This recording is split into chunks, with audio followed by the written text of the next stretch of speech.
Halo semua, di video kali ini saya ingin berbagi tentang salah satu bentuk kejahatan yang sering terjadi dalam transaksi keuangan.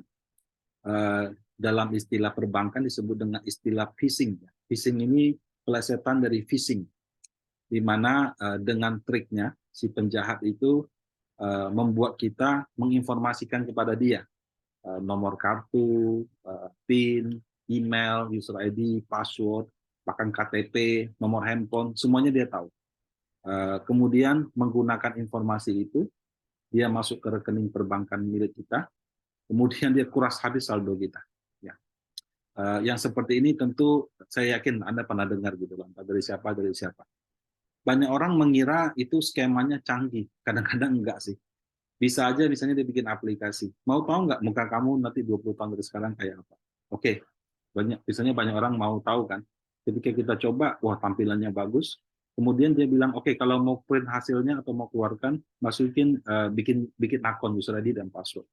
Nah, kita kan kadang-kadang bikin kasih passwordnya password yang mungkin abal-abal gitu kan. Sorry, emailnya email yang biasa gitu. Tapi passwordnya karena kita tahunya passwordnya A, kita cuma pakai password itu. Nah, si penjahat itu mungkin dia sudah lihat kamu kerja di mana, dia sudah lihat kamu bagaimana, dia coba pakai password itu untuk jebol kamu punya email yang lain. Kadang-kadang dari seperti itu. Nah, uh, yang jadi pertanyaan, kalau akun transaksi reksadana, kira-kira aman nggak dari risiko ini? Nah, untuk membahasnya sebagai berikut. Kalau dari perspektif keamanan, ya saya yang bekerja di industri jasa keuangan ini, kalau dari pengalaman pribadi ya, saya susah lah ya kalau mengatakan 100% aman, karena yang namanya kejahatan itu pasti pasti terjadi hampir di semua perusahaan. Gitu. Tapi kalau menurut pendapat saya pribadi, eh, harusnya sistem di perbankan itu lebih rentan dibandingkan sistem di reksadana. Bukan karena sistemnya kurang canggih, bukan. Ya. Tapi lebih kepada administrasinya.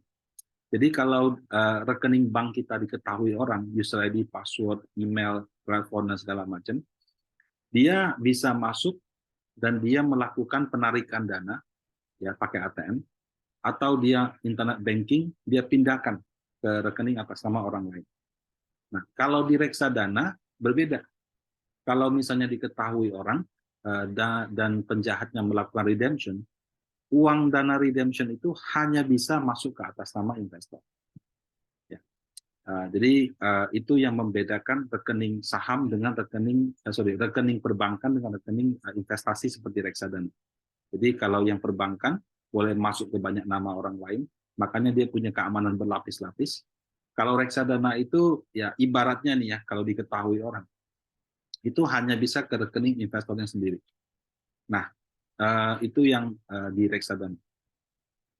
Jadi misalkan saya kasih analogi ya, saya buka reksadana Panin, nama investornya Rudi.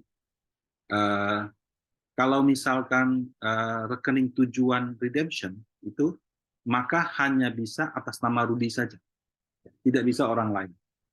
Bagaimana kalau misalkan ada nama yang sama, Rudi juga gitu, atau misalnya penjahatnya bela-belain bikin KTP palsu atas nama Rudi, kemudian dia melakukan pengkinian data supaya akun reksadana yang tadi dia berhasil jebol tersebut itu ditransfer ke rekening yang dipalsukan. Gitu.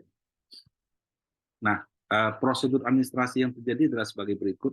Jadi kalau ada nasabah atas nama Rudi buka rekening reksadana, itu pasti diminta untuk mengisi rekening tujuan redemption. Kalau Anda nggak mau ngisi, itu nggak bisa dibuka. Kenapa? Karena ya kita hanya bisa transfer ke rekening itu, kita nggak bisa kasih tunai. Katakan atas nama Rudi, mendaftarkan rekening Bank BCA nomor 123. Nah, kalau redemption, ya berarti hanya bisa ke rekening Rudi, Bank BCA nomor 123. Nah, siapa yang menyimpan nomor itu? Itu akan disimpan di selling agent.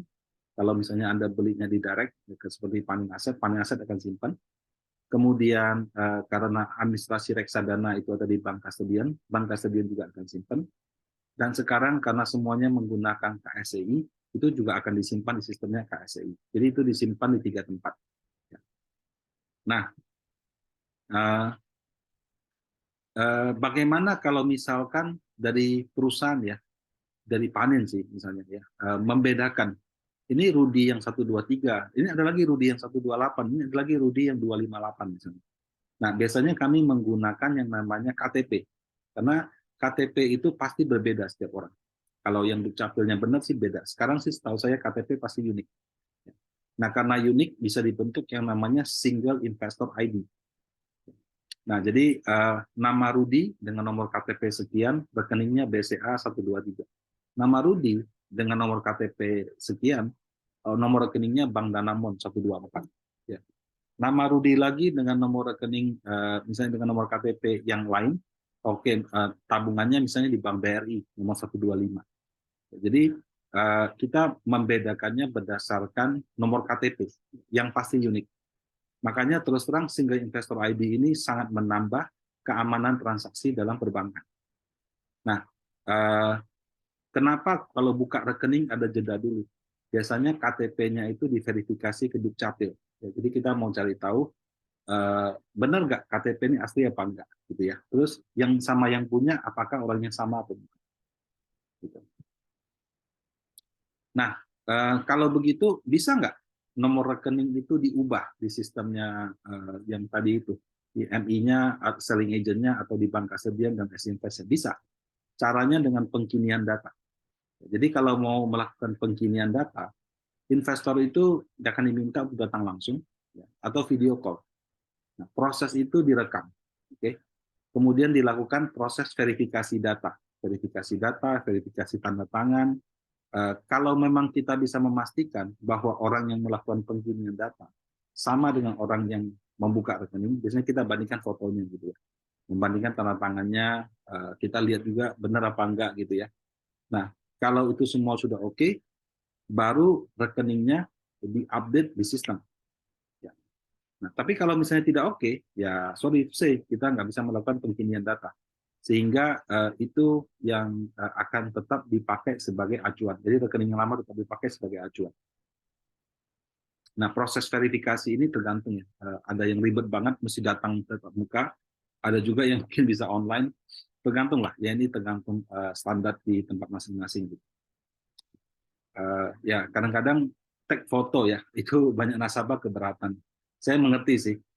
Kalau saya mau minjem uang, bolehlah kamu foto saya pegang KTP. Tapi kan ini saya mau naruh uang gitu. Saya mau ngasih uang ke kamu, kok saya malah di foto pegang KTP seolah-olah saya meminjam uang. Kadang-kadang orang keberatan di situ. Tapi perlu saya jelaskan bahwa ini tujuannya untuk melindungi investor. Kan siapa tahu, ya bukan sekarang ya, tapi 3, 5, 7, 8 tahun dari sekarang, tiba-tiba ada orang datang ngaku-ngaku itu Anda, kemudian melakukan pengkinian data. Makanya foto di depan itu penting karena kita dipakai untuk membandingkan. Salah satu aja ya, ada banyak faktor sih. Nah, kemudian ada kemungkinan nggak yang namanya bank custodian itu salah transfer? Yang redeem itu Rudi dengan rekening BCA, tapi dia transfer ke Rudi dengan rekening Bank BRI misalnya. Ya namanya orang kan bisa salah ya, yang namanya kan ada aja kelalaian. Tapi secara prosedur biasanya bank akan cek nama dulu. Apakah nama di rekening reksadana sama dengan nama investor reksadana di rekening bank sama investor reksadana. Kalau tidak sama, dia akan tidak akan dia jalankan. Bahkan kadang-kadang ya gelar seperti dokter, insinyur, atau apa di KTP di belakang itu jadi masalah. Kenapa? Di rekening reksadananya ada karena itu KTP, tapi rekening banknya nggak ada, ya. Atau sebaliknya gitu. Jadi itu jadi kendala bank yang nggak mau jalankan atau somehow tetap dijalankan, tapi karena ada perbedaan itu akan tertolak dari sistem. Kenapa? Karena kita bilang kirim ke Rudi, rekening atas nama Rudi, tapi rekening di banknya rekening atas nama Dokter Rudi, ada DR-nya. Karena perbedaan itu jadi nggak bisa diproses. Jadi ini salah satu fitur keamanan juga sih. Nah, tapi ya sebagus-bagusnya sistem, balik lagi tetap kepada kualitas personel yang menjalankan. Mungkin nggak cuma kualitas, tapi juga integritas. Ya, ya kalau kita ketemunya maling gitu ya, ya mau di perusahaan dengan 10 lapis pengamanan atau apapun, tetap saja itu bisa tembus begitu. Jadi memang kalau kita bicara industri keuangan, perusahaan jasa keuangan itu dalam melakukan rekrutmen memang harus hati-hati, bisa lihat orang. Nah, kemudian dari masyarakat sendiri sebagai user, sebagai customer, itu juga perlu senantiasa ya melindungi kerahasiaan data pribadi, ya. Kemudian dalam melakukan transaksi agar mengikuti prosedur yang ada. Kadang-kadang orang merasa prioritas maunya yang gampang, maunya ya udah saya ini aja, kamu atur aja gitu. Ya memang nyaman gitu, tapi nggak aman. Kenapa? Karena kalau ketemunya yang penjahat, dia bisa memanfaatkan celah tersebut. Memang sesuatu yang aman itu kurang nyaman. Kalau nyaman sekali, kadang-kadang nggak aman juga gitu.